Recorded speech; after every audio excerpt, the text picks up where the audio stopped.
अ, आइए आज हम परमेश्वर का वचन खोल के हम आगे बात करेंगे। अगर आप लोगों ने बाइबल लेके अगर आप बैठे हैं तो यिर्मयाह पुस्तक उसका 31 अध्याय से हम पढ़ेंगे। यिर्मयाह चैप्टर 31। यिर्मयाह पुस्तक उसका 31 अध्याय हम 31 वचन से आगे पढ़ने जा रहे हैं। यिर्मयाह उसका 31 अध्याय 31 वचन। अगर आपके पास बाइबल नहीं है तो आप स्क्रीन में भी देख सकते हैं। फिर यहोवा की यह भी वाणी है, सुन, ऐसे दिन आने वाले हैं जब मैं इजराइल और यहूदा के घराने से नई वाचा बांधूंगा। वह उस वाचा के समान न होगी जो मैंने उनके पुरखाओं से उस समय बांधी थी, जब मैं उनका हाथ पकड़कर उन्हें मिस्र देश से निकाल लाया, क्योंकि यद्यपि मैं उनका पति था तो भी उन्होंने मेरी वो वाचा तोड़ डाली। परंतु जो वाचा मैं उन दिनों के बाद इजराइल के घराने से बांधूंगा वो ये है, मैं अपनी व्यवस्था उनके मन में समवाऊंगा और उनके हृदय पर लिखूंगा, और मैं उनका परमेश्वर ठहरूंगा और वो मेरे लोग ठहरेंगे। तब उन्हें फिर एक दूसरे से यह ना कहना पड़ेगा कि यहोवा को जानो, क्योंकि छोटे से लेकर बड़े तक ये सब मेरा ज्ञान रखेंगे, क्योंकि मैं उनके अधर्म को क्षमा करूंगा और उनके पाप फिर कभी स्मरण नहीं करूंगा। तो कल हमने यहां तक बातें की थी पुराना नियम और नए नियम के उसके जो भेद है इसके बारे में हमने बातें किए थे। तो बाइबल असलियत में परमेश्वर के द्वारा दी गई उसकी मन को प्रकट करने वाली पुस्तक है। तो हम बाइबल के द्वारा परमेश्वर के नियम और कायदों को मिलेंगे, तो हम सिर्फ नियम और कायदे के द्वारा हम परमेश्वर से मिलने का कोशिश करते हैं। लेकिन अगर बाइबल के द्वारा हम परमेश्वर के मन को मिलेंगे तो हम परमेश्वर के मन से एक होकर के एक सच्चा आत्मिक जीवन जी सकते हैं। तो आत्मिक जीवन जीने के लिए सिर्फ हमारे कोशिश और हमारा मेहनत काफी नहीं है, और हमको बाइबल के द्वारा परमेश्वर के मन को जानने की जरूरत है। तो जब आप बाइबल की पढ़ाई करोगे, बाइबल में आपको बहुत सारी कहानियां दिखाई देगी, जैसे कि कैन का कहानी है और हबील का कहानी है। एक कैन और हबील ये आदम के दो बच्चे हैं। ये दोनों भी बच्चे पाप में जन्मे थे, लेकिन ये दोनों बच्चे जब परमेश्वर की सेवा करते हैं, एक की सेवा परमेश्वर स्वीकार करते हैं और दूसरे की सेवा परमेश्वर स्वीकार नहीं करते हैं। कैन जब परमेश्वर की सेवा करता है, कैन की सेवा को परमेश्वर रिजेक्ट करते हैं, और जब हबील परमेश्वर की सेवा करता है, हबील का सेवा परमेश्वर स्वीकार करते हैं। हबील का दान ऑफरिंग परमेश्वर स्वीकार करते हैं। तो इसके द्वारा परमेश्वर हमको क्या सिखाना चाहते हैं? देखो, अगर तुम लोग कैन के तरीके से मेरे सामने आओगे, मैं तुम्हें स्वीकार नहीं कर सकूंगा। लेकिन अगर तुम हबील के तरीके से मेरे सामने आओगे, मैं तुम्हें स्वीकार करूंगा, मैं तुम्हें आशीष दूंगा, मैं तुम्हें अनुग्रह दूंगा। लेकिन अगर तुम कैन के रास्ते से आओगे तो मैं तुम्हें स्वीकार नहीं करूंगा। तो कैन एक रोल मॉडल की तरह है हमारे लिए। तो कैन, पहले मैं ये नहीं जानता था, पहले जब मैं बाइबल पढ़ता था मैं बहुत हैरान होता था, ये कैन की कहानी में क्यों पढ़ूं, ये हबील की कहानी में क्यों पढ़ूं? वो तो आदम के बच्चे थे, मेरे से क्या लेना देना है? मैं क्यों इन कहानियों को पढ़ूं? ये कहानियां पढ़ के मुझे क्या लाभ होगा? ऐसा कई बार सवाल आता था मेरे पास। तो मैं बाइबल को जैसे जैसे पढ़ाई करता, वहां पे याकूब और एसाव की कहानी है, पकाने हारा और पिलाने हारे की कहानी है। तो जब मैंने नया नियम में देखा, पुराने नियम में देखा, सब दूसरों की कहानी है, मेरी कहानी कहाँ है? तो मैं हैरान होने लग गया, मेरी कहानी क्या है, कहाँ है? मैं बाइबल में पढ़ रहा हूं, मैं किसकी कहानी पढ़ रहा हूं? मैं कैन की कहानी पढ़ रहा हूं, हबील की कहानी पढ़ रहा हूं, मैं ये याकूब की कहानी पढ़ रहा हूं, एसाव की कहानी पढ़ रहा हूं, मैं पकाने हारे की कहानी पढ़ रहा हूं, पिलाने हारे की कहानी पढ़ रहा हूं, मैं अब्राहम, इसहाक, याकूब की कहानी पढ़ रहा हूं, याकूब के बेटे यूसुफ की कहानी पढ़ रहा हूं। मेरी कहानी किधर है? ये फिर बाइबल से मेरा क्या लेना देना है? अगर इन कहानियों से मेरा लेना देना नहीं है तो फिर बाइबल से मेरा क्या लेना देना हुआ? ऐसे कई सवाल मेरे मन में पैदा होते थे।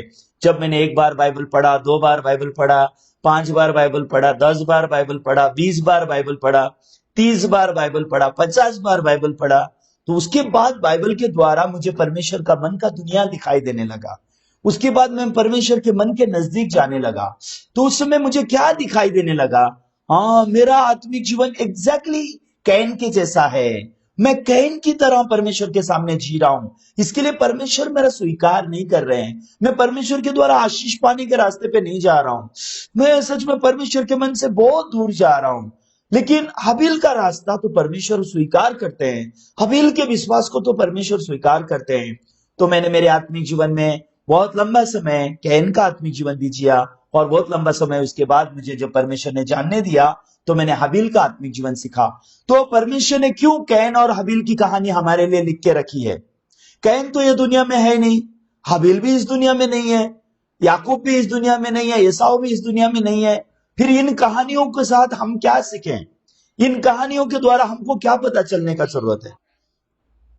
तो बहुत बार मैंने बाइबल को पढ़ा बिना मेरा कोई नाता जोड़े बाइबल से मेरा कोई नाता नहीं था। परमेश्वर के वचन का मेरे साथ कोई नाता नहीं था। मैं बस बाहरी रूप से बाइबल को तो पढ़ता और चर्च में जाता और प्रार्थना करता, लेकिन मेरे आत्मिक जीवन का बाइबल के साथ कोई नाता नहीं बन सकता था।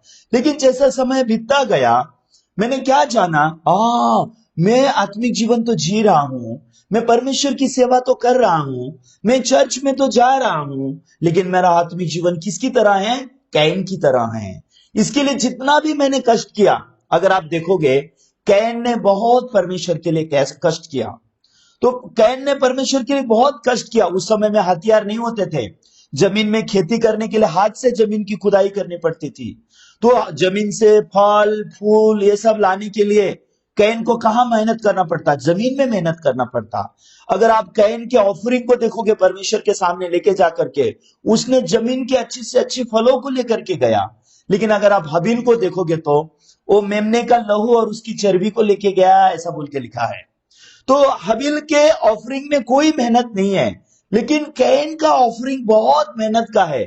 इतना मेहनत करने के बाद भी परमेश्वर ने कैन का ऑफरिंग स्वीकार नहीं किया।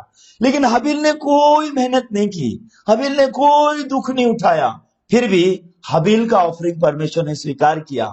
तो मुझे बहुत हैरान लगता था, हबील का ऑफरिंग में तो कोई मेहनत नहीं है।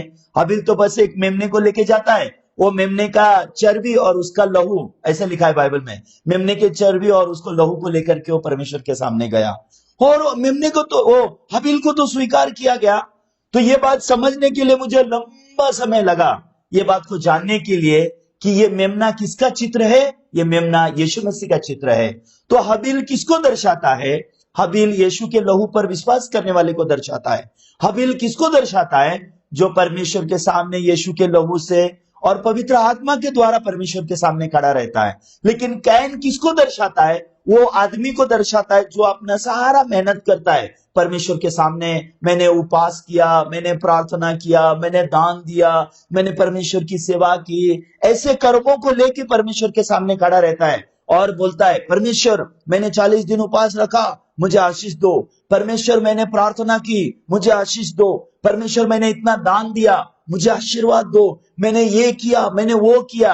ये मनुष्य के कर्मों को लेके खड़ा रहने वाला, ये जमीन से आई हुई उपज, बाइबल में जमीन किसको दर्शाता है? भूमि, भूमि से आई हुई उपज लिखा है। भूमि मतलब हमारा शरीर कहां से आया? भूमि की मिट्टी से आया हुआ है। तो इंसान के शरीर के द्वारा किए जाने वाले कर्म, इंसान अपने शरीर से अच्छे कर्म करके परमेश्वर को दिखाता है, मैंने कितना उपवास किया, मैंने कितना प्रार्थना किया, मैंने कितना दान दिया, मैंने कितना परमेश्वर का सेवा किया, मैं कितना दिन भूखा रहा, मैंने कितना यीशु के लिए दुख उठाया, मैंने क्या क्या परमेश्वर के लिए किया, ये सब मैंने किया है, ये ले लो और मुझे आशीर्वाद दो। ऐसा आदमी कैन की तरह है। ये आदमी कभी अपने हृदय में विश्राम नहीं पाता, ये आदमी अपने मन में शांति नहीं पाता, ये आदमी का ऑफरिंग परमेश्वर स्वीकार नहीं करता। क्यों? क्योंकि उसने अपने शरीर के कर्मों को लेकर परमेश्वर के सामने गया, और बाइबल में लिखा है, मेरे शरीर में कोई अच्छी वस्तु वास नहीं करती। तो शरीर के कर्मों को लेकर जब कोई इंसान परमेश्वर के सामने खड़ा रहता है, वो परमेश्वर के द्वारा ऐसा ही रिजेक्ट किया जाएगा जैसे कैन रिजेक्ट किया गया। तो एक बार ऐसा हुआ, हमारे जो सीनियर पास्टर हैं वो एक पास्टर जी से मिले। वो पास्टर जी यीशु के लिए 14 साल जेल में रहे थे। तो हमारे पास्टर जी ने वो पास्टर जी को पूछ दिया, हेलो पास्टर, आप स्वर्ग में जाएंगे? तो वो पास्टर जो 14 साल जेल में रह के आए थे, वो बहुत नाराज हो गए। मैंने 14 साल यीशु के लिए दुख उठाया है, मैंने 14 साल यीशु के लिए मैं जेल में रहा हूं, और आप पूछते हो जेल में मैं स्वर्ग में जाऊंगा या नहीं? आप ऐसे कैसे पूछ सकते हो पास्टर जी? तो हमारे पास्टर ने कहा, कहीं बाइबल में ऐसा नहीं लिखा है तुम यीशु के लिए 14 साल जेल में रहोगे तो तुम स्वर्ग में जाओगे। ये बातें लिखी नहीं है, लेकिन बाइबल में लिखा है जब तक तुम नए सिरे से जन्म नहीं पाओगे तुम स्वर्ग के राज्य में प्रवेश नहीं कर पाओगे। तो वो पास्टर ने सच में यीशु के लिए बहुत दुख उठाया था। वो पास्टर ने यीशु के लिए बहुत मेहनत की थी।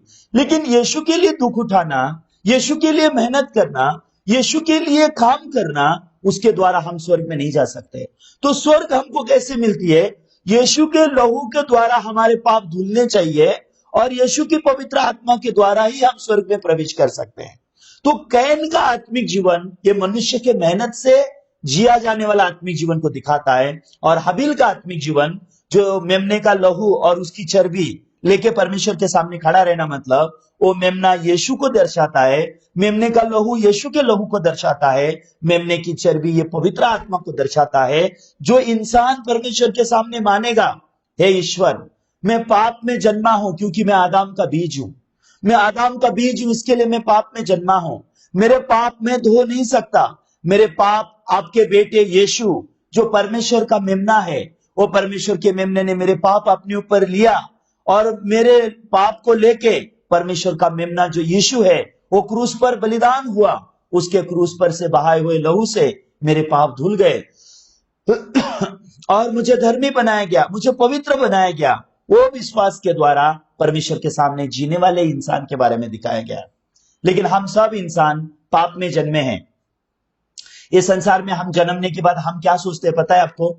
जो अच्छा काम करेगा वो स्वर्ग में जाएगा, और जो बुरा काम करेगा वो नरक में जाएगा। अच्छा इंसान को परमेश्वर आशीष देगा, और बुरा इंसान को परमेश्वर आशीष नहीं देगा, ऐसा हम सोचते हैं। लेकिन बाइबल में कई स्टोरी है, कई स्टोरी, जैसे कि याकूब और एसाव की स्टोरी, जैसे कि उड़ाऊ पुत्र की कहानी, उड़ाऊ पुत्र और उसका बड़ा भाई, लूका के 15 अध्याय में। इन कहानियों को आप पढ़ोगे तो आपके विचार टूट जाएंगे। हाँ, मैं जैसा सोचता हूं वैसा बाइबल नहीं है, मैं जैसा सोचता हूं वैसा परमेश्वर नहीं है, मैं सोचता हूं कि ऐसा ऐसा करने से स्वर्ग मिलेगा, ऐसा सही नहीं है, मैं सोचता हूं कि ऐसे ऐसे करने से पाप क्षमा होगा, ऐसा नहीं है। ऐसे हमारे सोच टूटना शुरू हो जाते हैं। लेकिन हम इस संसार में क्या सीखते हैं आपको पता है? जब मेरी मम्मी मुझे चॉकलेट देती थी, कैसे देती थी पता है आपको? वो बोलती थी, बाबू घर से बिल्कुल बाहर मत निकलना, घर के आंगन से बिल्कुल बाहर मत जाना, अगर तू घर के आंगन के बाहर नहीं गया तो मैं तेरे को चॉकलेट दूंगी। तो मेरी मम्मी मुझे ऐसा बोलती थी, मतलब अगर चॉकलेट पाना है तो मेरी माँ की बात माननी पड़ेगी, अगर मैंने चॉकलेट पाना है तो मुझे माँ का आदेश मानना पड़ेगा। तो मैं पूरा दिन अपने आप को कंट्रोल करके बैठता, क्यों? क्योंकि मुझे चॉकलेट चाहिए। तो मैं पूरा दिन कंट्रोल करके घर के आंगन में ही रहता और घर से बाहर नहीं जाता, और जब माँ आती ताली बजाती थी और मुझे चॉकलेट देती थी। इस तरीके से मुझे लगता था ऐसे आशीष मिलता है। जब हम स्कूल में जाते हैं, अच्छे से अच्छा जब लिखते हैं, जब अच्छे से अच्छा पेपर लिखेंगे तो हमको अच्छा मार्क मिलता है, हम पास होते हैं, हम फर्स्ट आते हैं या सेकंड आते हैं। नौकरी में हम अच्छे से अच्छा परफॉर्मेंस करेंगे तो हमको अच्छे से अच्छा पगार मिलता है। लेकिन स्वर्ग ऐसा नहीं है। स्वर्ग ऐसा नहीं है कि आप अच्छा करोगे तो आपको स्वर्ग मिलेगा, आप बुरा करोगे तो आपको स्वर्ग नहीं मिलेगा, ऐसा नहीं है। तो बहुत सारे लोग क्या सोचते हैं, मैंने अच्छा किया है परमेश्वर मुझे स्वर्ग देगा। बहुत सारे लोग सोचते हैं मैंने बुरा किया है मुझे स्वर्ग नहीं मिल सकता। लेकिन ये इंसानी सोच है, लेकिन परमेश्वर का वचन पूरा अलग होता है। तो बाइबल में याकूब और एसाव नाम के दो भाई की कहानी है। ये इसहाक के बेटे होते हैं। एक दिन इसहाक एसाव से कहता है, एसाव तुम जाके मेरे लिए शिकार लेके आओ, तुम मेरे को चाहिए वैसा मांस शिकार करके लेके आओ, और मैं उसे खा के मरने से पहले तुमको आशीष दूंगा। तो एसाव जल्दी से उठता है और शिकार करने चला जाता है। वो हिरन को ढूंढता है, शिकार करता है, और शिकार करके जब लेके आता है, खाना अच्छा से तैयार करता है, और सब तैयार करके वो पिताजी के आगे लेके जाता है। वो बोलता है, पिताजी मैंने आपकी सारी आज्ञा पालन की, जैसा आपने मुझे वैसा मैंने किया, और अभी ये मैंने आपके बोले अनुसार खाना लेके आया हूं, ये आप खा लीजिए और मुझे आशीष दीजिए। तो उस समय में इसहाक क्या बोलता है, कौन है तू? तेरा भाई आके आशीष लेके चला गया। कौन आशीष लेके चला गया था तब तक? याकूब आशीष लेके चला गया था। लेकिन अगर आप देखोगे याकूब ने आशीष पाने के लिए क्या किया, अगर आप देखोगे एसाव ने आशीष पाने के लिए क्या किया, वो दोनों में जमीन और आसमान का फर्क दिखाई देता है। एसाव ने आशीष पाने के लिए बहुत मेहनत की, पिता की सारी आज्ञा पालन करने की कोशिश की, पिता ने जो बोला सब किया, लेकिन जब वो पिता के सामने खड़ा था उसने आशीष नहीं पाया, श्राप पाया। लेकिन अगर आप याकूब को देखोगे, याकूब को आशीष से भी कोई लेना देना नहीं था, आराम से कोने में बैठा हुआ था, आराम से कोने में पड़ा हुआ था। तो तब तक उसकी माँ रिबका आती है और रिबका आती है, बोलती है याकूब मैं चाहती हूं तुम आशीष पाओ, इसके लिए तुम क्या करो, वो बकरी के बच्चे लेके आओ मेरे पास, मैं तुम्हारे पिताजी के पसंदीदा खाना तुम्हारे लिए बनाऊंगी, तुम वो खाना को लेके जाना और तुम्हारे पिता से तुम आशीष पाना। तो याकूब बोलता है नहीं नहीं माँ, ऐसे तो मेरे को पिताजी पता चल जाएगा मैं याकूब हूं, और पिताजी मुझे टटोलेंगे, और पिताजी को पता चल जाएगा भाई तो रोआर है, मेरा शरीर तो चिकना है, पिताजी को पता चल जाएगा, वो मुझे आशीष के बदले श्राप देंगे। तो उस समय में रिबका बोलती है नहीं बेटा, तुम्हारा श्राप मुझे लगे, जस्ट मैं से ऐसा बोलती हूं वैसा तुम करो। और याकूब माँ की बात मानता है और माँ सब तैयार करती है। माँ इसहाक के लिए खाना बना देती है, माँ याकूब को तैयार कर देती है, माँ याकूब को वो बकरी के चमड़े के खाल सब जिधर जिधर है उधर उधर छिटका देती है। फिर उसके बाद उसकी माँ जो है उसको एसाव के कपड़े पहनाती है और बोलती है तुम जाना तुम्हारे पिताजी के सामने और बोलना मैं एसाव हूं बोलना और आशीष पा लेना, ठीक है, ये सब मैंने तैयार करके दे दिया, ले जाओ। तो याकूब ने आशीष पाने के लिए कुछ भी नहीं किया, जैसा माँ ने तैयार किया वो माँ की तैयारी की चीज लेके गया और पिताजी को दिया और बोलता पिताजी मैं आपका बड़ा बेटा एसाव हूं, ये ले लीजिए, मैंने आपकी आज्ञा के अनुसार किया है, मैंने आपके लिए सब कुछ तैयार किया, ये ले लीजिए, ये खाइए और मुझे आशीष दीजिए। तो उस समय में इसहाक पूछता है तू कौन है? याकूब बोलता है मैं आपका बड़ा बेटा एसाव हूं। हाँ, इतना जल्दी कहां से आ गया? नहीं, तेरे परमेश्वर ने सब शिकार मेरे हाथ में कर दिया, मैं लेके आया, खा लीजिए और आशीष दीजिए। और उस समय में इसहाक याकूब बोलता है नजीका मैं तुझे चेक करूंगा। वो चेक करता है तो इसहाक क्या बोलता है, वाणी तो याकूब जैसी लगती है लेकिन शरीर तो एसाव जैसे ही है, और उसने उसको आशीष दे दिया। तो बहुत सारे लोग क्या सोचते हैं, ये याकूब इतना झूठा आदमी है, इसको कैसे क्या आशीष मिला, ये फरेबी आदमी है, हाँ इसको आशीष नहीं मिलना चाहिए था, एसाव को आशीष मिलना चाहिए था। ऐसे बहुत सारे लोग सोचते हैं। ऐसा क्यों होता है पता है आपको? क्योंकि लोगों को परमेश्वर का मन मालूम नहीं होता, लोगों को परमेश्वर की विचारधारणाएं नहीं होती, मालूम नहीं होती। लेकिन परमेश्वर हमको वो उत्पत्ति का 27 अध्याय याकूब और एसाव की कहानी से परमेश्वर हमको क्या सिखा रहा है, तुम कितना भी मेहनत कर लो एसाव की तरह तुम आशीष नहीं पाओगे, तुम कितने भी कोशिश करो तुम एसाव की तरह तुम आशीष नहीं पाओगे। लेकिन अगर तुम याकूब का रास्ता पाओगे तो तुमको आशीष मिलेगा। तो याकूब का रास्ता कौन सा है? जैसा याकूब अपने मां के कर्मों पर निर्भर होकर पिताजी के सामने खड़ा है और आशीष पाता है, वैसा ही हम लोग यीशु के बलिदान पर भरोसा करके, यीशु के लहू पर भरोसा करके, यीशु ने जो कर्म किया उन कर्मों पर भरोसा करके अगर हम परमेश्वर के सामने खड़े रहेंगे, हमको मुफ्त में उद्धार मिलेगा और हमको मुफ्त में क्या मिलेगा? आशीष भी मिलेगा। तो परमेश्वर का राज्य हमको कर्मों से नहीं मिलता, परमेश्वर का राज्य हमको अनुग्रह से मिलता है। परमेश्वर से आशीष हमको कर्मों से नहीं मिलता, परमेश्वर से हमको आशीष अनुग्रह से मिलता है, दया से मिलता है। देखिए आज आप लोग जितने भी लोग वीडियो खोल के बैठे हैं, आपके चेहरे बहुत सुंदर है ना, है क्या नहीं? आप अपने आप को सुंदर मानते हो क्या? नहीं मुझे पता नहीं, लेकिन आप सब लोग मेरी नजर में बहुत सुंदर दिखाई दे रहे हो, ठीक है। जिन्होंने वीडियो नहीं खोला तो उनके तो मैं चेहरे नहीं देख सकता, इसके लिए मैं आपकी तारीफ भी नहीं कर सकता, झूठी तारीफ भी मैं नहीं कर सकता, क्योंकि आपने तो वीडियो ही बंद कर दिया है, तो आपने पूरा आपका कैमरा पूरा डार्क करके रखा है, तो मैं आपसे बात भी नहीं कर सकता। लेकिन कुछ भाई बहन वीडियो खोल के बैठे हैं तो कम से कम मैं आपके चेहरे को देख के थोड़ा सा बात कर सकता हूँ, थोड़ा सा आपके चेहरे को देख सकता हूँ। थोड़ा सोचो, आज जिस संसार में हम लोग जीते हैं, ये संसार बहुत ही मानवीय और शारीरिक और संसारिक इस प्रकार का दुनिया है। अगर आप एक स्कूटर खरीदने जाओ तो सादा स्कूटर का प्राइस इतना, अगर उसमें मिरर लगा के चाहिए तो प्राइस इतना, अगर उसका पावर थोड़ा ज्यादा चाहिए तो प्राइस उतना। अगर आप कार खरीदने जाओगे तो कैसा होता है पता है आपको? अगर आपको खाली इंजन चेसिस और बॉडी और एकदम सिंपल सिंपल अगर आपको गाड़ी चाहिए तो उसका प्राइस इतना, अगर आपको गाड़ी में एसी चाहिए तो आपको इतना ऐड और भरना पड़ेगा, पावर विंडो चाहिए इतना भरना पड़ेगा, पावर स्टीयरिंग चाहिए इतना भरना पड़ेगा, और उसका पावर मिरर होता है साइड में ना, साइड का जो मिरर होता है बटन दबा के अपने आप खुलने वाला, अगर वो ऑप्शन चाहिए तो और आपको ज्यादा पैसा देना होगा, और रूफ खोलना होगा तो अलग। मतलब जितना आप ऑप्शन यूज करोगे उतना ज्यादा आपको पैसा भरना पड़ेगा। आप थोड़ा सोचो, जिस दिन आप परमेश्वर के द्वारा बनाए गए, आपको नाक चाहिए इतना एक्स्ट्रा लगेगा, नाक में एक होल चाहिए इतना एक्स्ट्रा लगेगा, नाक में 2 होल चाहिए तो ज्यादा पैसे लगेंगे, एक आंख चाहिए तो कम पैसा लगेगा, 2 आंख चाहिए तो ज्यादा पैसा लगेगा, एक कान चाहिए तो थोड़ा कम पैसा लगेगा, दोनों कान चाहिए तो ज्यादा पैसा लगेगा। अगर परमेश्वर ने हमको जब बनाया, अगर परमेश्वर ने हमारे साथ ऐसा व्यवहार किया होता, तो मुझे लगता है हम में से जो गरीब लोग हैं, मेरे जैसा आदमी तो पता नहीं, एक भी कान नहीं पाता, एक भी आंख नहीं पाता, एक भी नाक नहीं पाता, और खाली ऐसा बॉडी लेके के खड़ा हो जाता। क्यों? मेरे पास परमेश्वर को देने के लिए कुछ भी नहीं है। लेकिन परमेश्वर हमारे साथ ऐसा व्यवहार नहीं करते। बहुत सारे लोग परमेश्वर के मन को नहीं जानते। जब परमेश्वर ने आपको दोनों आंखें दी, कोई कॉन्ट्रैक्ट नहीं किया। परमेश्वर ने जब आपको दोनों कान दिया, दोनों आंख दी, नाक दिया, मुंह दिया, दांत दिया, परमेश्वर ने आपके शरीर को इतना सुंदर रीति से रचा, उसमें कोई कमी नहीं की। लेकिन परमेश्वर ने कोई हमारे साथ कॉन्ट्रैक्ट नहीं किया। परमेश्वर ने सब कुछ हमको मुफ्त में दिया, परमेश्वर ने सब कुछ हमको अनुग्रह में दिया। लेकिन हम लोग परमेश्वर के अनुग्रह से इस संसार में आए, हम लोग परमेश्वर की दया से इस संसार में जन्मे। लेकिन इस संसार में जन्मते ही बाइबल में लिखा हम पाप और मृत्यु में जन्मे। इसके लिए हमारा शिक्षक कौन बना? हमारा पहला शिक्षक पाप है।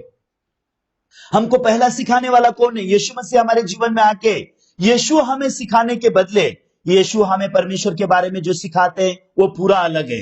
ये संसार हमें जो परमेश्वर के बारे में सिखाता है वो पूरा अलग है। ये यीशु हमें जो उद्धार के बारे में सिखाते हैं वो पूरा अलग है। ये संसार हमें जो उद्धार के बारे में सिखाता है वो पूरा अलग है। यीशु हमें जो आशीष के बारे में सिखाते हैं वो पूरा अलग है। लेकिन ये संसार जो हमें आशीष के बारे में सिखाता है वो पूरा अलग है।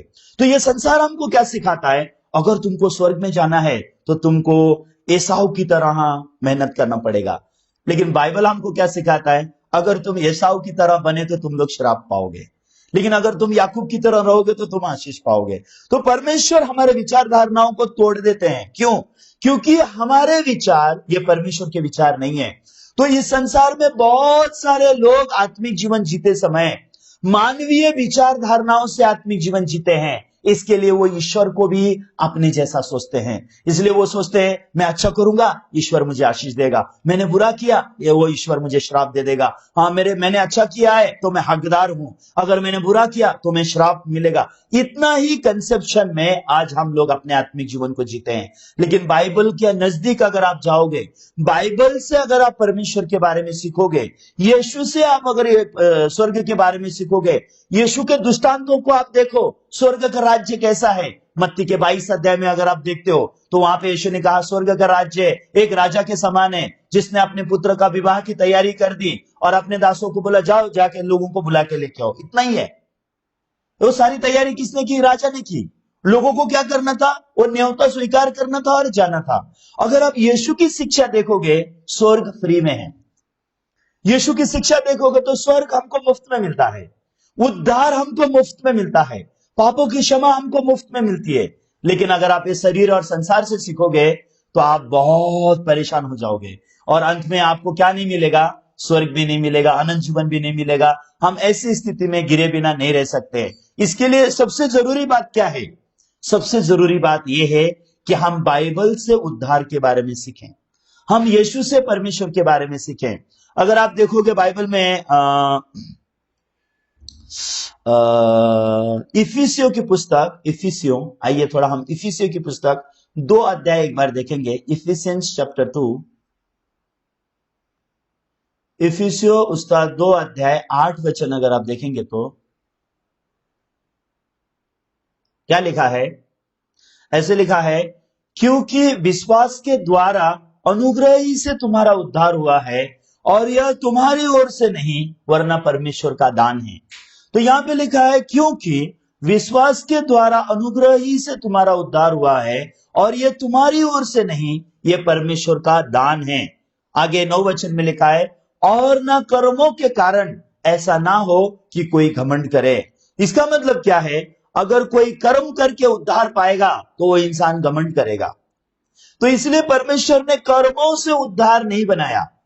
तो परमेश्वर ने उद्धार का दुनिया कैसे बनाया? अनुग्रह और विश्वास के द्वारा हमारा उद्धार का रास्ता बनाया। तो याकूब ने अनुग्रह पाया और याकूब ने विश्वास किया, याकूब आशीषित हुआ। तो बाइबल हमको क्या बोलना चाहती है? तुम झूठे हो बोल के तुम अनुग्रह नहीं पा सकते, ऐसा नहीं है। तुम पाप में जन्मे इसके लिए तुम अनुग्रह नहीं पा सकते, ऐसा नहीं है। तो लंबे समय तक मैंने ये कैन की तरह आत्मिक जीवन जिया, कैन की तरह, एसाव की तरह मैंने आत्मिक जीवन जिया। सच में उन दिनों में मैं बहुत थका हुआ था। तो एक दिन मुझे परमेश्वर ने किस वचन से बात किया, मत्ती उसका 21 अध्याय आपको एक बार दिखाना चाहूंगा। मैथ्यू चैप्टर 21, मत्ती उसके 21 अध्याय के 31 वचन को हम देखते हैं तो वहां पे क्या लिखा हुआ है? ये मेरे जीवन का परिवर्तन का समय था। ये वचन के द्वारा मेरे हृदय में बड़ा परिवर्तन आया। तो ये वचन में ऐसे लिखा है, इन दोनों में से किसने पिता की इच्छा पूरी की? उन्होंने कहा, पहले ने।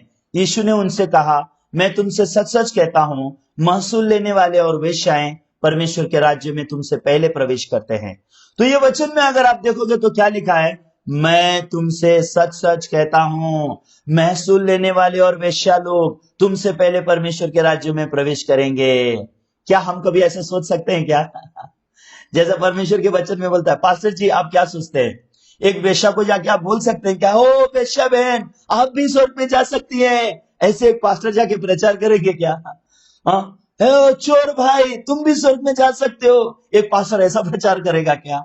हाँ, पास्टर जी यहाँ पे थोड़ा सा मैंने पास्टर जी को पूछ दिया, पास्टर जी अगर कोई वेश्या को आप देखोगे, क्या उस वेश्या को ये बाइबल दिखाओगे? देखो बाइबल में वेश्या लोग स्वर्ग में गई है। अगर ये वेश्या के पास जैसा विश्वास था, अगर तुम भी ऐसा विश्वास करो तो तुम भी स्वर्ग में जा सकते हो। ऐसा कौन लोग प्रचार करते होंगे? लेकिन यीशु मसीह ऐसा प्रचार करते हैं। यीशु मसीह क्या प्रचार करते हैं? तुमसे पहले वेश्या लोग, चोर लोग स्वर्ग के राज्य में प्रवेश करेंगे। क्यों यीशु मसीह ऐसा बोल रहे थे पता है आपको?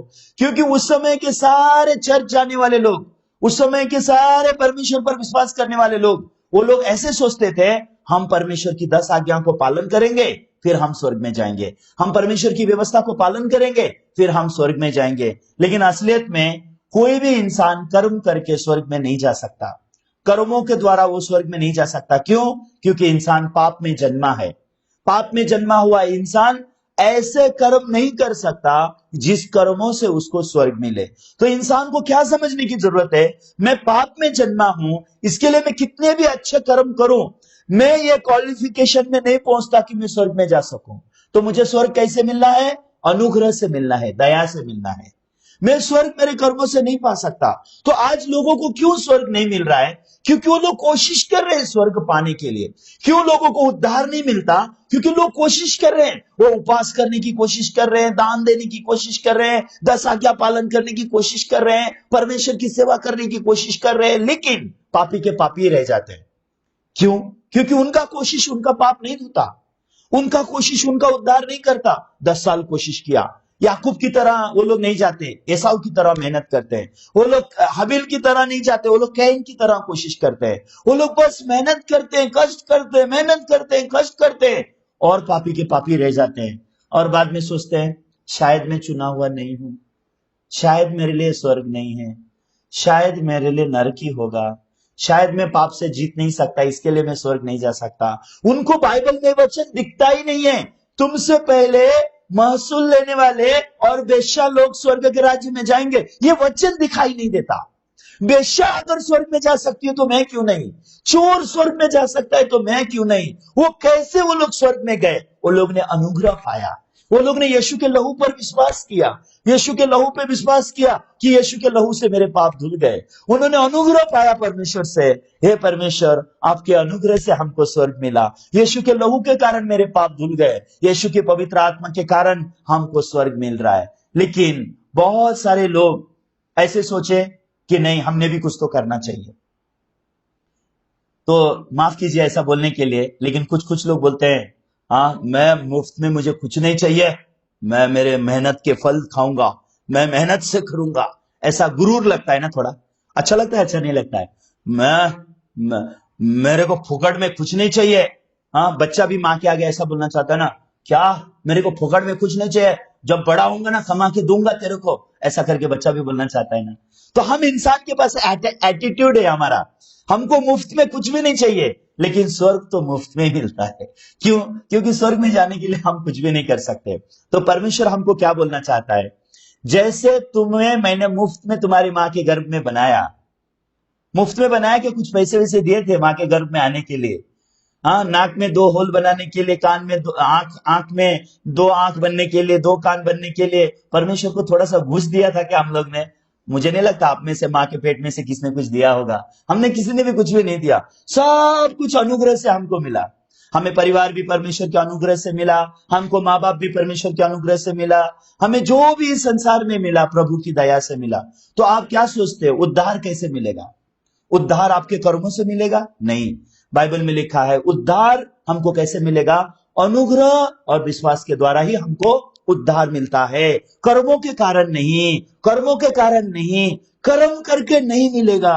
लेकिन बचपन से शैतान हमको धोखा देता है, क्या स्वर्ग में जाना है, अच्छा आदमी बनना पड़ेगा, परमेश्वर से आशीष पाना है, अच्छा आदमी बनना पड़ेगा। अभी अच्छा आदमी कैसा होता है? यीशु मसीह के पास एक बार एक आदमी आया और उसने यीशु को बोला, ओ अच्छे गुरुजी, आनंद जीवन पाने के लिए मैं क्या करूं? तो यीशु ने उसको उल्टा सवाल पूछ दिया, अच्छा किसको बोलता है? किसको बोला तू अच्छा? किसको तू अच्छा बोल रहा है? परमेश्वर को छोड़ के बाकी कोई अच्छा नहीं है, मैं परमेश्वर हूं, मुझे तू अच्छा बोलने की जरूरत नहीं, तू बोले बिना भी मैं अच्छा हूं। मुझे अच्छा बोल के ये मत सोच कि मैं तुझे अच्छा बोलूंगा, तू अच्छा नहीं है, तू आगाम का पिल्ला है, तू पाप में जन्मा है, तू सिर्फ दुष्टता ही कर सकता है, तू सिर्फ झूठ ही बोल सकता है, तू सिर्फ झगड़ा ही कर सकता है, तू सिर्फ लालच ही कर सकता है। अगर तुझे स्वर्ग में जाना है तो परमेश्वर से अनुग्रह पाने का जरूरत है। लेकिन वो आके यीशु को मस्का लगा रहा था, ओ अच्छे गुरुजी बोल के यीशु को मस्का लगा रहा था। यीशु ने उसका पूरा मस्का निकाल दिया। यीशु ने कहा, किसको अच्छा बोला तू? हाँ, परमेश्वर को छोड़ के और कोई अच्छा नहीं है। तो यीशु मसीह हमारे दिल में क्या बिठाते हैं, परमेश्वर को छोड़ के कोई दूसरा अच्छा है ही नहीं। अब इंसान अच्छा है ही नहीं तो अच्छा करे कैसे? लेकिन हमको बचपन से कूट कूट के सिखाया जाता है, अच्छा करो, अच्छा करोगे स्वर्ग में जाओगे, अब भला करोगे स्वर्ग में जाओगे, अच्छा रहोगे तुम, तो जो भला करेगा उसका भला होगा, जो बुरा करेगा उसका बुरा होगा। ये इस शिक्षा से कोई भी इंसान उद्धार नहीं पाएगा। क्यों? क्योंकि भला करने की इच्छा हम में है, लेकिन भला करने की शक्ति हम में नहीं है। इंसान भला करना चाहता है, लेकिन बुराई उसके पास आती है। तो इंसान की दशा कहां लिखी है आप जानते हैं? आइए एक बार रोमियो का 7 अध्याय देखेंगे, वहां पे इंसान की दशा लिखी हुई है। रोमियो पुस्तक उसका 7 अध्याय, रोमियो उसका 7 अध्याय उसके 15 वचन के आगे लिखा है, जो मैं करता हूं उसको नहीं जानता, क्योंकि जो मैं चाहता हूं वो नहीं किया करता, परंतु जिससे मुझे घृणा आती है वही किया करता हूं। यदि मैं जो नहीं चाहता हूं वही करता हूं, तो मान लेता हूं कि वो व्यवस्था भली है।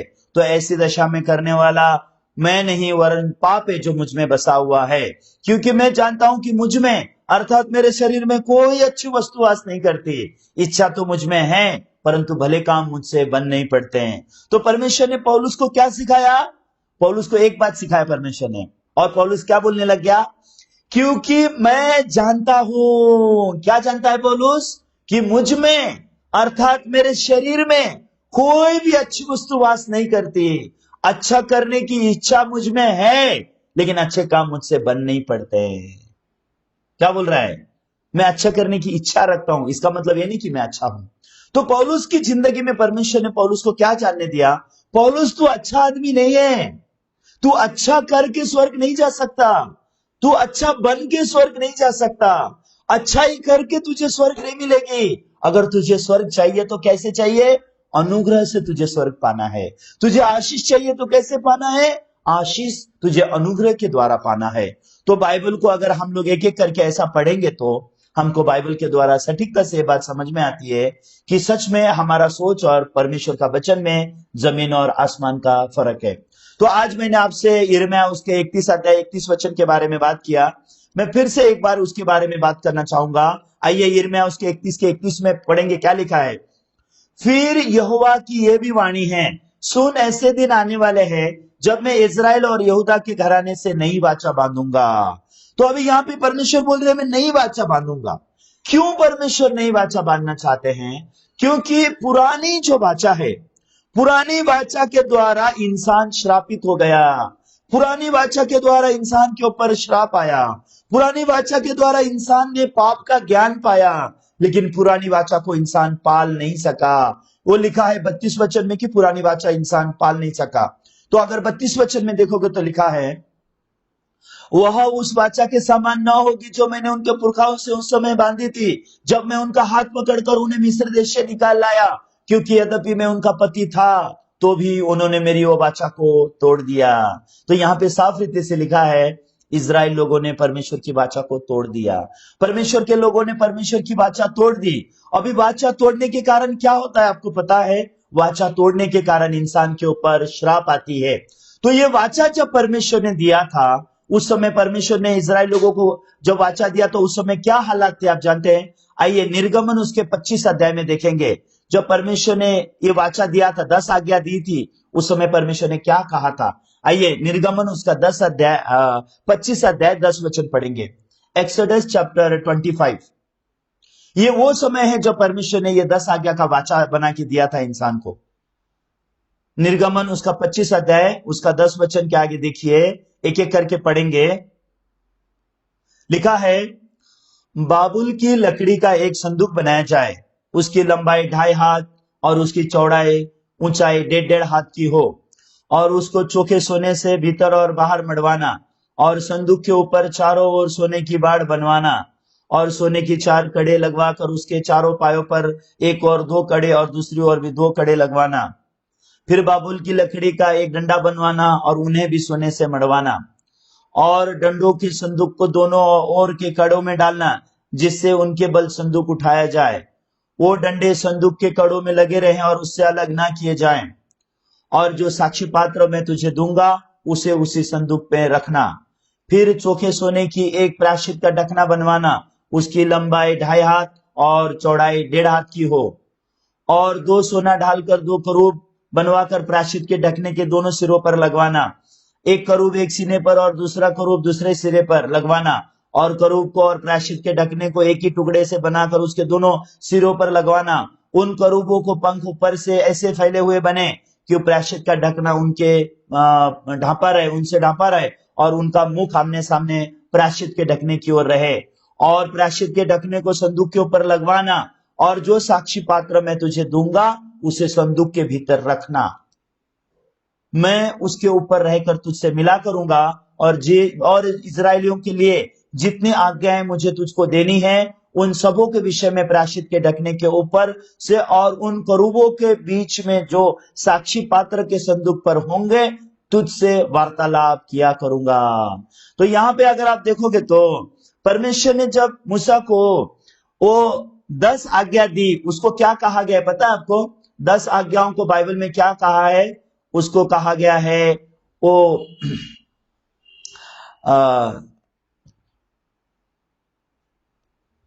16 वचन आप देख सकते हैं, लिखा है उसको साक्षी पात्र, और जो साक्षी पात्र मैं तुझे दूंगा उसे संदूक के भीतर रखना।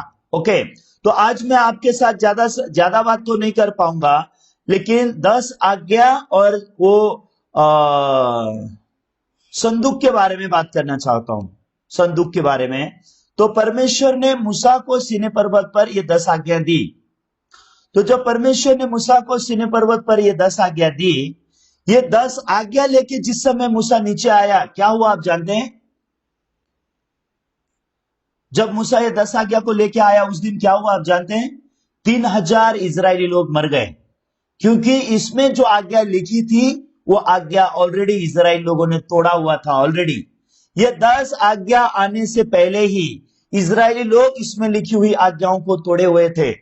तो ये 10 आज्ञा जब उन्होंने तोड़ा तो वो लोगों के ऊपर श्राप आया और मृत्यु आया।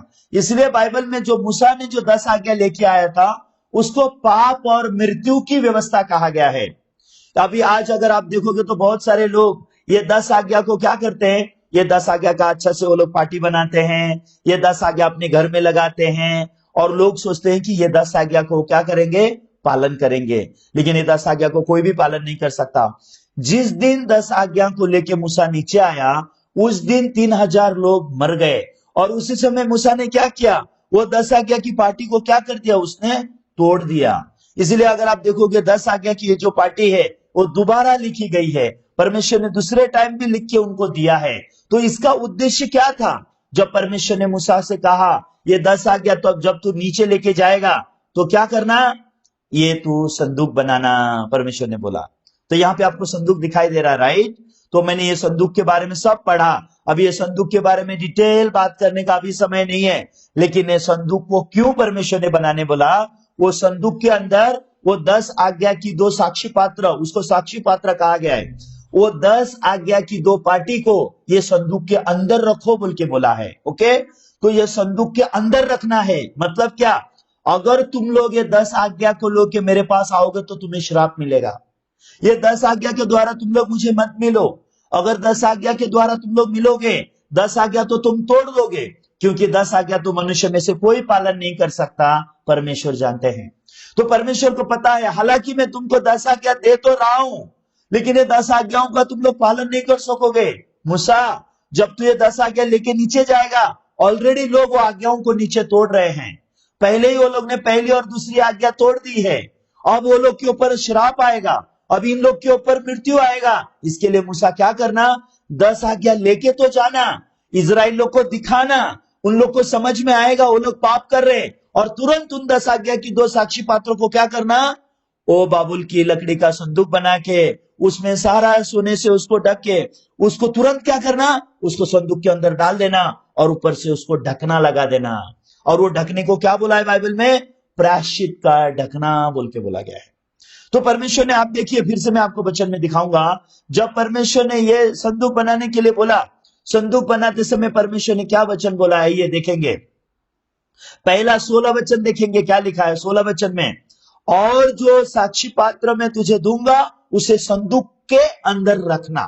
ठीक है, अभी देखिए वो साक्षी पात्र मतलब क्या है, ये 10 आज्ञा जो मूसा अपने हाथ में लेके आया था, ये 10 आज्ञा को कहां रखना बोला परमेश्वर ने, ये साक्षी पात्र के अंदर रखो बोल के बोला है। ओके, जो साक्षी पात्र मैं तुझे दूंगा वो उसके अंदर रख देना। फिर उसके बाद क्या है, अगला वचन में लिखा है, फिर चोखे सोने का एक प्रायश्चित का ढकना बनवाना, और उसकी लंबाई 2.5 हाथ और चौड़ाई 1.5 हाथ की हो। तो अभी यहाँ पे परमेश्वर ने ये ढकने के बारे में लिखा है। मैं आपको अभी पूरा, मेरे पास मार्कर नहीं है, लेकिन यहाँ पे देखिए ये ढकना है। वो संदूक के अंदर 10 आज्ञाओं की पार्टी को अंदर रख के ऊपर से ये ढकना लगाओ। इसका मतलब क्या है, लोगों को 10 आज्ञा दिखाई देनी नहीं चाहिए। अगर 10 आज्ञा लोग देखेंगे, उन लोग को उनका पाप का बोध होएगा, और लोगों को पाप का ज्ञान होएगा लोगों को, फिर वो लोग 10 आज्ञा के कारण श्राप पाएंगे, 10 आज्ञा के कारण उनको मृत्यु मिलेगी। परमेश्वर सब कुछ जानते हैं, इसलिए परमेश्वर ने क्या बोला, उसके लिए तुरंत ढकने के बनाने के बारे में बात किया। और ढकना बनाने के बाद क्या बोला है परमेश्वर ने, 18 वचन में अगर आप देखोगे वहां पे लिखा है, और सोना ढालकर 2 करूब बनवाकर प्रायश्चित के ढकने के दोनों सिरों पर लगवाना। तो यहाँ पे आपको ये ढकने के ऊपर दिखाई दे रहे ना, ये स्वर्गदूत है, ये स्वर्गदूत। ओके, ये करूब है, उनको करूब कहा गया है बाइबल में। ये करूब ये ढकने के ऊपर रहेंगे, और ये करूब ढकने के ऊपर रह करके क्या करेंगे, वो 19 वचन में लिखा है, वो करूब ढकने के ऊपर रह के क्या करेंगे, एक करूब एक सिरे पर और दूसरा करूब दूसरे सिरे पर लगवाना, और करूबों को और प्रायश्चित के ढकने को एक ही टुकड़े का बनाना, उनके दोनों सिरों पर लगवाना। और 20 में लिखा है, उन करूबों के पंख ऊपर से ऐसे फैले हुए बने कि प्रायश्चित का ढकना उनसे ढपा रहे, और उनके मुख आमने सामने प्रायश्चित के ढकने की ओर रहे। इसका मतलब क्या है, परमेश्वर ने पहले तो ये संदूक को ढक्कन बनाने को बोला, ढक्कन बनाने के बाद उसके ऊपर करूब बनाने को बोला, और करूब बनाने के बाद करूब के पंख फैलाने को बोला। इसका मतलब क्या है, परमेश्वर बिल्कुल नहीं चाहते हैं कि इजराइल लोग क्या करें, वो 10 आज्ञा को देखें। अगर 10 आज्ञा देखोगे डायरेक्ट मृत्यु आएगा, 10 आज्ञा की ओर देखोगे तो श्राप आएगा।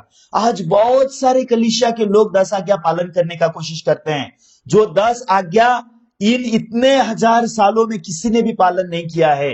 कोई भी आदमी 10 आज्ञा पालन करके आशीर्वादित नहीं हुआ है, लेकिन लोग उसके बारे में सोचे समझे बिना, क्योंकि लोग ना तो बाइबल को पढ़ते हैं और ना ही लोग सोचते हैं कि क्यों परमेश्वर ने 10 आज्ञा दी, परमेश्वर का उद्देश्य क्या था 10 आज्ञा देने का, फिर 10 आज्ञा देते ही परमेश्वर ने क्यों उसको वो संदूक में रखने के लिए क्यों परमेश्वर ने बोला, वो क्यों परमेश्वर का उद्देश्य था वो 10 आज्ञा देने का। परमेश्वर सिर्फ चाहता था वो 10 आज्ञा देखो और तुमको पता चले कि तुमने पाप किया है। इसलिए लिखा है व्यवस्था के द्वारा पाप का ज्ञान होता है। परमेश्वर ने व्यवस्था इंसान को धर्मी बनाने के लिए नहीं दिया। इसके लिए रोमियो का पुस्तक उसका 3 अध्याय 20 वचन में एक बार आप देखो, रोमियो उसका 3 अध्याय 20 वचन एक बार पढ़ेंगे। वहां पे लिखा हुआ है परमेश्वर ने व्यवस्था हमको क्यों दी। रोमियो उसका 3 अध्याय 20 वचन में देखेंगे। आइए देखें क्या लिखा है। क्योंकि व्यवस्था के कामों से कोई प्राणी उसके सामने धर्मी नहीं ठहरेगा, इसलिए कि व्यवस्था के द्वारा पाप की पहचान होती है। तो व्यवस्था सिर्फ किस लिए परमेश्वर ने दिया? हमको पाप का पहचान होने के लिए परमेश्वर ने दिया। लेकिन आज लोग व्यवस्था क्यों इस्तेमाल कर रहे हैं? आज लोग व्यवस्था का इस्तेमाल कर रहे हैं, उनको लगता है कि आज नहीं तो कल वो व्यवस्था पालन करेंगे, आज नहीं तो कल वो लोग धर्मी बनेंगे। इसके लिए लोगों को व्यवस्था के द्वारा आशीष मिलने के बदले क्या हो रहा है? लोग व्यवस्था के द्वारा श्राप प्राप्त कर रहे हैं। इसके लिए परमेश्वर ने उनको बोला था वो व्यवस्था को क्या करना, ये संदूक के अंदर तू बंद करके रख दे। परमेश्वर बोल रहे हैं इसको बंद करके रख दे। इसको बंद करके रखने के बाद तू क्या करेगा? उसको प्रायश्चित का ढकना बनवाएगा। ढकना बनाने के बाद क्या करेगा? करूब उसके ऊपर स्थापित करेगा। करूब के पंखे फैलेंगे और उसके बाद वो उसमें क्या लिखा है, एक करूब एक सिरे पर, दूसरा करूब दूसरे सिरे पर लगवाना, और करूबों को और प्रायश्चित के ढकने को एक ही टुकड़े से बनवाकर उसके दोनों सिरों पर लगवाना। और उसके बाद क्या लिखा है 20 वचन में, और उन करूब के पंख ऊपर से ऐसे फैले हुए बने कि प्रायश्चित का ढकना भी ढक जाए और उनके मुख आमने सामने प्रायश्चित के ढकने की ओर हो। तो अगर आप यहां देखोगे तो परमेश्वर क्या बोल रहे पता है आपको? परमेश्वर बोल रहे वो स्वर्गदूत के पंख भी, करूब के पंख भी ऐसे हो कि ये प्रायश्चित का ढकना भी बंद हो जाए। और उसके आगे क्या लिखा है? उसके आगे लिखा है 21 वचन में, और प्रायश्चित के ढकने को संदूक के ऊपर लगवाना, और जो साक्षी पात्र मैं तुझे दूंगा उसे संदूक के भीतर रख देना। मतलब क्या रख देना? ये 10 आज्ञा को, ये 10 आज्ञा को उसके भीतर रख देना। उसको बाहर मत लगाना, इसको चर्च में मत रखना, इसको चर्च मेंबर को मत दिखाना। अगर चर्च मेंबर को ये 10 आज्ञा दिखाएगा, ये 10 आज्ञा तेरे चर्च मेंबर पालन नहीं कर पाएंगे, और जब वो 10 आज्ञा पालन नहीं करेंगे उनके ऊपर सारा श्राप आ जाएगा। वो लोग पापी के पापी रह जाएंगे, वो लोग धर्मी नहीं बनेंगे, वो लोग स्वर्ग में नहीं जा सकते। इसके लिए है मेरे दास, तू ये 10 आज्ञा को उस संदूक के अंदर रख दे। लेकिन दुख की बात क्या है, आज कोई परमेश्वर का दास ये बात नहीं सुनता। इसके लिए चर्च में 10 आज्ञा सबसे ऊंचा करके रख देता है। चर्च में सब लोग देख सके 10 आज्ञा को ऐसा रख देता है, और 10 आज्ञा देख देख के लोग 10 आज्ञा पालन करने की कोशिश तो करते हैं, लेकिन आज्ञा पालन करने में असफल हो जाते हैं। इसलिए उनके पीछे श्राप भागता है। आपको पता है व्यवस्था पालन नहीं करने का श्राप बहुत बड़ा है। कल मैंने आप लोग को बताया था व्यवस्था विवरण से 15 से लेके 68 तक अगर आप पढ़ाई करोगे तो आपको पता चल जाएगा कि व्यवस्था विवरण में कितने श्राप लिखे हैं, आप हैरान हो जाओगे।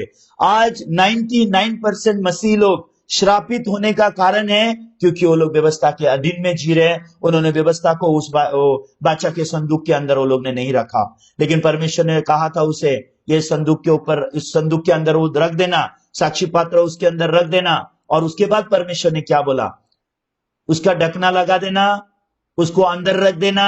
ये बात क्लियर किया 21 वचन में, प्रायश्चित के ढकने को संदूक के ऊपर लगवा देना, और जो साक्ष्य पात्र मैं तुझे दूंगा उसे संदूक के भीतर रखना, उसको बाहर मत रखना। और 22 वचन में परमेश्वर क्या बोलता है? मैं उसके ऊपर रहकर तुझसे मिला करूंगा। किसके ऊपर रह के? कौन बताएगा? आप में से कोई बताना चाहेगा? परमेश्वर किसके ऊपर रह के मिलूंगा बोल रहा है? किसके ऊपर रह के मिलूंगा मैं तुझसे बोल रहा है परमेश्वर? वो जो प्रायश्चित का ढकने के ऊपर, करूबों के पंख के ऊपर परमेश्वर रहेगा। उसको बाइबल में क्या कहा गया पता है आपको? उसको दया की आसन कहा गया, दया आसन। इंग्लिश में उसको मर्सी सीट कहा गया, मर्सी सीट। तो परमेश्वर ने बोला, मैं दया के आसन में बैठूंगा और मैं तुझसे मिलूंगा, और मेरे लोगों को जो भी बात बोलना रहेगा मैं दया आसन से बात करूंगा। कहां से बात करूंगा? दया आसन से। क्योंकि मेरे लोगों को दया की जरूरत है, मेरे लोगों को व्यवस्था की जरूरत नहीं है। मेरे लोग व्यवस्था से धर्मी नहीं बनेंगे, मेरे लोग मेरे अनुग्रह से धर्मी बनेंगे। मेरे लोग व्यवस्था को पालन करके आशीष नहीं पाएंगे, मेरे लोग मेरे अनुग्रह को प्राप्त करके आशीष पाएंगे। मेरे लोगों के ऊपर मैं दया करूंगा, मैं दया का परमेश्वर हूं। मैं व्यवस्था के द्वारा मेरे लोगों से व्यवहार नहीं करना चाहता हूं, मैं दया के द्वारा मेरे लोगों से बात करना चाहता हूं। तो परमेश्वर ने अपना सारा हृदय मूसा को यहां पे प्रकट किया, और परमेश्वर ने क्या बोला? मैं उसके ऊपर रह के तुझसे मिला करूंगा, और इजरायलियों को जितनी आज्ञाएं मुझको तुझे देनी होगी उन सब के विषय में मैं प्रायश्चित के ढक्कन के ऊपर से और उन करूबों के बीच में से जो साक्षी पात्र के संदूक पर होंगे तुझसे वार्तालाप किया करूंगा। तो परमेश्वर ने मूसा से मिलने का वादा किया। परमेश्वर ने मूसा से कहा मिलने का वादा किया? ये प्रायश्चित के ढकने के ऊपर, ये स्वर्ग, ये करूबों का जो पंख है, ये पंख से प्रायश्चित का ढकना ये ढका रहेगा। एक्चुअली ये पंख थोड़ा ऊपर दिखाए हैं, और ये पंख को और नीचे लाना चाहिए, ये पंख थोड़े और बड़े होने चाहिए। ये संदूक जो बनाया है, बाइबल को अच्छी रीति से नहीं जानने वाले आदमी ने बनाया है। हालांकि बहुत अच्छा बनाया है, लेकिन फिर भी पूरा नहीं है। पूरा होने के लिए ये संदूक का जो एक करूब जो है, उसने ये ढकने को पूरा ढकना है, ऐसा लिखा है। वो प्रायश्चित का ढकना भी नहीं दिखना चाहिए। ये करूब के जो पंख है, वो पंख पूरे ऐसे फैले हुए होने चाहिए, और ये पंखों के ऊपर, करूबों के बीच में ये जो प्रायश्चित का ढकना है, इसके ऊपर रह के मैं तुझसे मिला करूंगा। परमेश्वर बोलते हैं मैं वहां बैठूंगा। उसको कहा गया है प्रायश्चित का ढकना, हिंदी में कहा गया है, उसको इंग्लिश में मर्सी सीट कहा गया है, और उसको दया का आसन हम कहते हैं, दया आसन। तो परमेश्वर दया के आसन में बैठे हुए हैं। क्या करने के लिए? दया देने के लिए।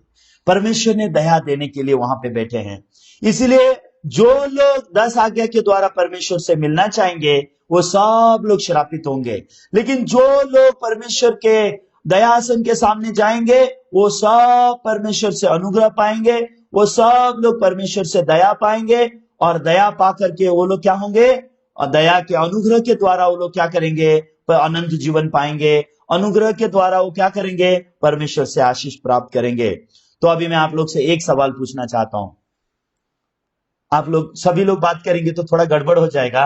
आप अपना हाथ उठा के ऊपर, हाथ ऊपर उठा देना ऊपर, ओके? मैं जब मैं पूछूंगा एक सवाल मैं आपसे पूछूंगा। परमेश्वर ने हमको आज्ञा पालन करने वाला बनाया है, या परमेश्वर ने हमको आज्ञा उल्लंघन करने वाला बनाया है? ओके, जो सोचते हैं कि हाँ हमको परमेश्वर ने आज्ञा पालन करने वाला बनाया है, तो हाथ उठाओ। मैंने आज्ञा पालन करनी चाहिए, मैं 10 आज्ञा को पालन करना चाहता हूं, मैं कोशिश कर रहा हूं आज्ञा पालन करने का, हमको आज्ञा पालन करने वाला परमेश्वर ने बनाया है। हाथ उठाओ अगर आप सोचते हो कि आप आज्ञा पालन करने वाले लोग हो। वहां पे ये किसका चैनल है? ये यहाँ पे एक भाई हैं, जहां मुझे कुछ हाथ दिखाई दे रहे हैं।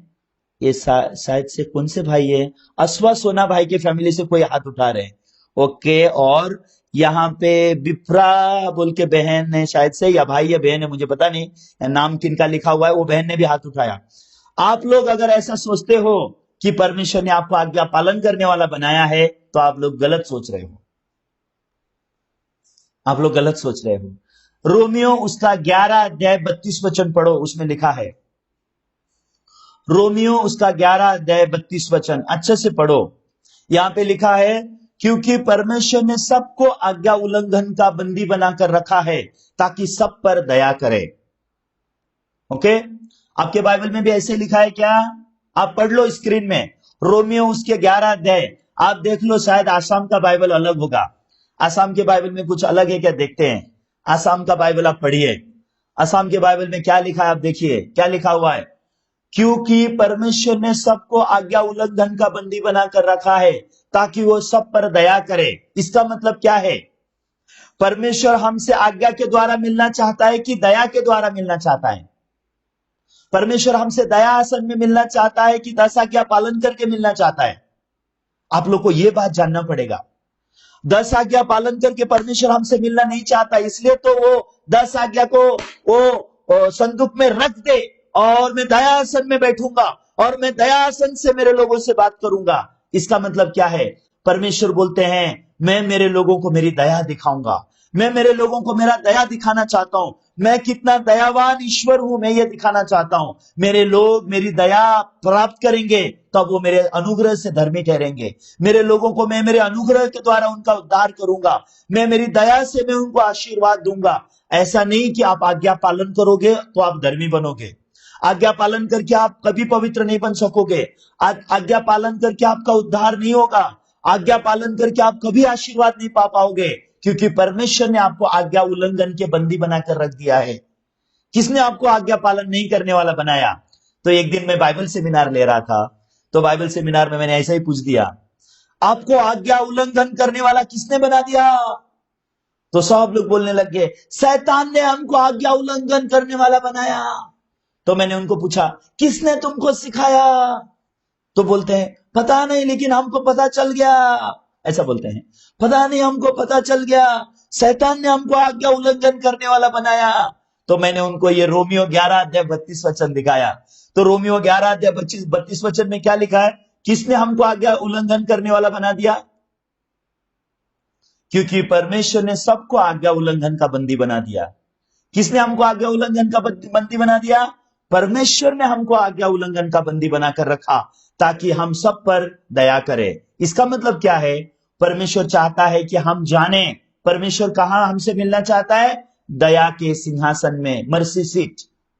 तो वो वाचा का संदूक, वो संदूक के ऊपर प्रायश्चित का ढकना, उसके ऊपर करूब और करूब के पंख फैला के वो ढकने को पूरा बंद करके रखा टां करके। इसका मतलब क्या?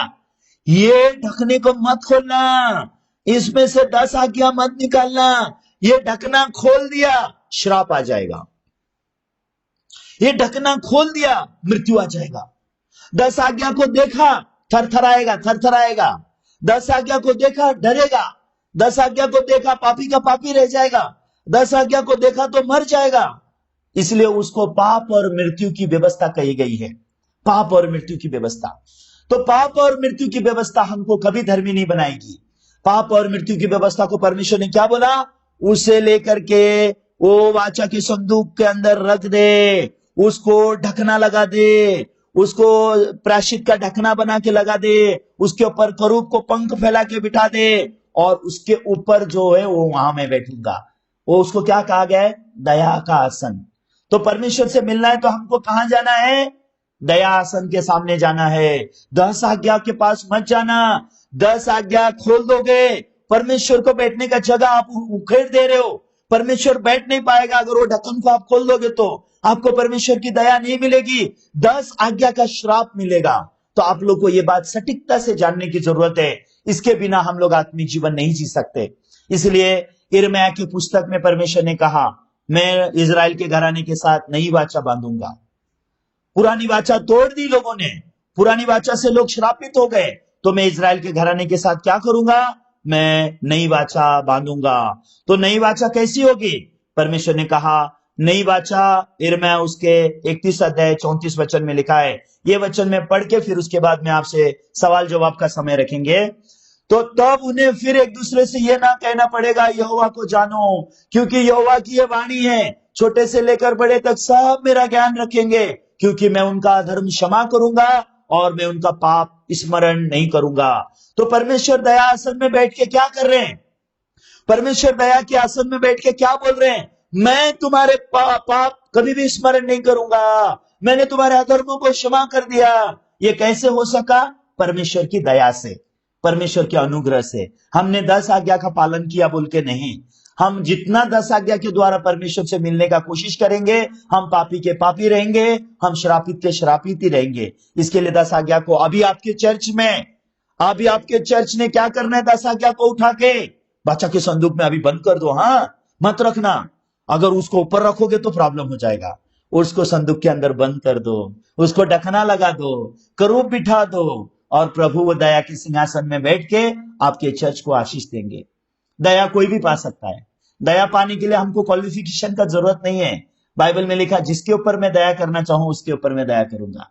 तो परमेश्वर जब दया करते हैं वो किसी के ऊपर भी करते हैं। दया पाने के लिए हमको लायक बनने की जरूरत नहीं है, हम कितने नालायक है, कोई प्रॉब्लम नहीं।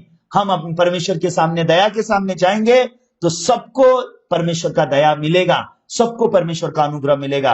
अगर मेरे जैसा आदमी, मैं दुनिया का सबसे बड़ा नालायक इंसान हूं, मैं दुनिया का सबसे बड़ा पापी इंसान हूं, लेकिन मैंने भी परमेश्वर का अनुग्रह पाया, मैंने भी परमेश्वर का दया पाया, तो परमेश्वर के अनुग्रह के द्वारा मेरा उद्धार हुआ।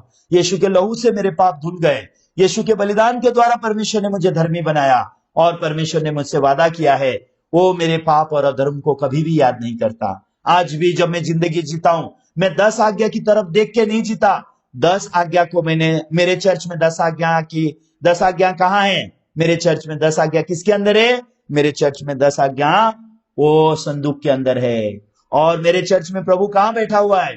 मेरे चर्च में प्रभु दया के सिंहासन में बैठा है। इसलिए सबसे ज्यादा दया मैं पाता हूं, क्योंकि मेरे चर्च में मेरा प्रभु दया के सिंहासन में बैठा है, मैं जानता हूं। इसलिए मैं मेरे चर्च के मेंबर को भी सिखाता हूं, भाई बहन, लायक बन के मत आओ परमेश्वर के सामने, योग्य मत बनो, कैन के जैसे मत बनो, एसाव के जैसे मत बनो, हबील के जैसे बनो, अनुग्रह पाओ, दया पाओ, याकूब के जैसे बनो। यीशु ने जो तुम्हारे लिए किया है बस उसको विश्वास करो, परमेश्वर के सामने जाओ, परमेश्वर दया के सिंहासन में बैठा है, और बस परमेश्वर को बोलो, हे प्रभु मुझ पर दया करें। परमेश्वर आपको दया करेगा ही। क्यों? क्योंकि उद्धार परमेश्वर की दया से है, अनुग्रह से है। हम लोग, हमारे पापों की क्षमा परमेश्वर की दया से हुई है, परमेश्वर के अनुग्रह से हुआ है। हमारा उद्धार परमेश्वर के अनुग्रह से हुआ है। और बाइबल में लिखा है, मैं तेरे पाप कभी भी स्मरण नहीं करता। और परमेश्वर हमें आशीष भी उसके दया के सिंहासन में बैठ के दे रहा है। हमें जो आशीष मिल रहा है ये परमेश्वर की दया है, ये हमारा कर्म नहीं है, हमारी मेहनत नहीं है। तो कभी मत सोचना मैं आशीष पाने के लिए मैंने कुछ तो करना पड़ेगा तभी परमेश्वर मुझे आशीष देगा। ऐसे आदमी को आशीष नहीं, श्राप मिलता है। क्योंकि मैं कुछ करके आशीष पाना मतलब क्या है? परमेश्वर को अपने जैसा सोचना। हमको किसी को कुछ दे के किसी को लेना, ये मनुष्य की दुनिया है। परमेश्वर की दुनिया में सब कुछ दया से है और अनुग्रह से है। मैं सच में आशा करता हूं आपकी कलीसिया परमेश्वर का अनुग्रह को प्राप्त करे, उसके दया के सिंहासन में उसको बैठने दो, और उसकी दया के सामने आप बैठो, और बस आप उससे दया पाओ, तो आपका कलीसिया सच में आशीषित होगा। मैं ये विश्वास करता हूं। आप इंडिविजुअल सब लोग प्रभु की दया के सामने खड़े रहो। 10 आज्ञा अपने घर के सामने लगा के, वो 10 आज्ञा पालन करके, आज नहीं तो कल मुझे आशीष मिलेगा, ये सपना मत देखना। आशीष के बदले श्राप मिलेगा। लेकिन दया आसन के सामने कभी भी जाओ, आप दया प्राप्त कर सकते हो। इसलिए परमेश्वर का अनुग्रह और उसके दया के सिंहासन के आगे हमें जाने की जरूरत है। क्योंकि प्रभु ने मूसा से कहा, मैं दया आसन में तुझसे मिलूंगा, और मेरे लोगों को जो भी बोलना है दया आसन में बैठ के मैं बोलूंगा। 10 आज्ञा में नहीं बोलूंगा। एक बार मैंने तुझे 10 आज्ञा दे दी, नीचे लेके जा, लोगों को दिखा, उनको उनके पाप का ज्ञान होने दे, और वो 10 आज्ञा लेकर के संदूक के अंदर रख देना। उसके बाद में दिखाना, उसके बाद क्या दिखाना? मैं दया आसन में बैठा हूं, मेरे लोगों को बताना, मेरे लोगों को बोलना मैं दया आसन में बैठा हुआ हूं, मैं दया आसन में बैठ के मैं बात करूंगा। आमीन। ओके, आज हम यहीं तक बात करेंगे, यहां पे मैं खत्म करूंगा। आइए प्रार्थना करते हैं। पवित्र पिता परमेश्वर, आपको धन्यवाद देते हैं। हे प्रभु, आज हमने नया नियम और पुराने नियम के फर्क के बारे में बात किया। और पुराना नियम में जब आपने 10 आज्ञा दी थी, तो असलियत में ये 10 आज्ञा हम पालन करके, ये 10 आज्ञा के द्वारा जी के हम धर्मी बने, हम आशीष पाएं, ऐसा आपका उद्देश्य नहीं था। 10 आज्ञा के द्वारा आप सिर्फ हमें पाप का ज्ञान करके देना चाहते थे, और उसके बाद आप चाहते थे कि हम लोग आपके दया के सामने पहुंच सके। 10 आज्ञा हमको मदद करती है आपके अनुग्रह के सिंहासन के आगे पहुंचने के लिए, आपके दयासन के सामने पहुंचने के लिए। लेकिन हमने बहुत साल तक यही सीखा कि हमको 10 आज्ञा पालन करनी चाहिए। इसके लिए प्रभु हम आपके दया और आपके अनुग्रह से वंचित हो गए, और हमें आपके दया और अनुग्रह के बारे में हम समझ नहीं सके परमेश्वर। लेकिन इस समय इस बाइबल सेमिनार के द्वारा आप निरंतर हमारे मनों को खोल रहे हैं, और परमेश्वर आप हमें ये सब बातें जानने दे रहे हैं। इसके लिए हम आपको धन्यवाद देते हैं। प्रभु, हमारा ये जो आदिवासी बैप्टिस्ट चर्च के सारे भाई बहन आज इकट्ठे हुए हैं, उनके ऊपर दया और अनुग्रह कीजिए, उन्हें परमेश्वर आपसे आशीष पाने दीजिए। और परमेश्वर विशेष करके उन सब का आत्मिक जीवन परमेश्वर के दया के सामने खड़े हो, और आपकी दया उन्हें दिखाई देने दीजिए। आपने पहले ही उन पर अनुग्रह किया है, पहले ही आपने उनके पाप क्षमा कर दिए हैं, पहले ही यीशु के लहू से उनके पाप धो के उनको धर्मी और पवित्र बना दिया है। उस परमेश्वर पर विश्वास करने दीजिए जिस परमेश्वर ने इनको धर्मी बनाया है, और उस परमेश्वर पर विश्वास करके उन्हें और अनुग्रह के द्वारा उन्हें उनके जीवन पे आशीष पा करके जीने दीजिए। परमेश्वर उनको व्यवस्था की श्राप में जाने मत दीजिए, उनको अपने आप को व्यवस्था के अधीन करने मत दीजिए। वो सब लोग आपके अनुग्रह के अधीन में जिए, ऐसा होने दीजिए परमेश्वर। सभी बातों को आपके हाथ में और दया में सौंप कर यीशु के पवित्र नाम से मैं प्रार्थना करता हूं, आमीन। आप सबों को बहुत धन्यवाद। तो असलियत में हमारा जो सिया का प्रोग्राम है ये कल से शुरू होने जा रहा है। तो कल से लेके 20 तारीख तक ये 5 दिन ये प्रोग्राम है, सुबह शाम दोनों भी समय है। मुझे पता नहीं आप लोग को कितना समय मिल पाएगा, आप लोग कितना तक से ये कर पाएंगे, लेकिन मैं सच में आशा करता हूं अगर 5 दिन और आप परमेश्वर का वचन सुबह शाम जैसा आपको समय मिलेगा वैसा सुन लीजिए, तो आपके मनों में जो भी बच्चे कुछ भी सवालात रहेंगे, कुछ भी आपके मन में कुछ भी शंकाएं रहेंगे, वो सब भी आपके मन से धुल जाएगा और सटीकता से आपके मन में प्रभु की दया को आप सटीकता से मिलो और परमेश्वर से आप आशीष प्राप्त करो। सच में मैं ये आशा करता हूं। तो हमने ये सिया के प्रोग्राम को आप लोग के लिए तैयार करके रखा है। ये कल से लेकर के ये प्रोग्राम शुरू होगा, कल शाम को 6 बजे शुरू होगा। 16, 17, 18, 19, 20 इतने तक हम ये प्रोग्राम को देख सकते हैं।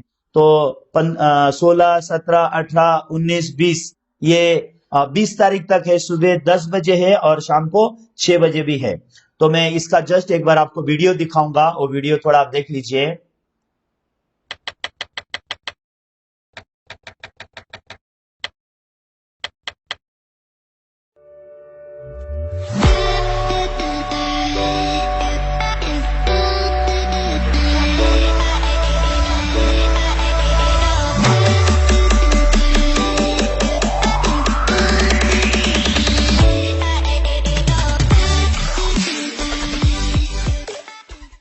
Hello. Hello, We are Sia. we are Sia.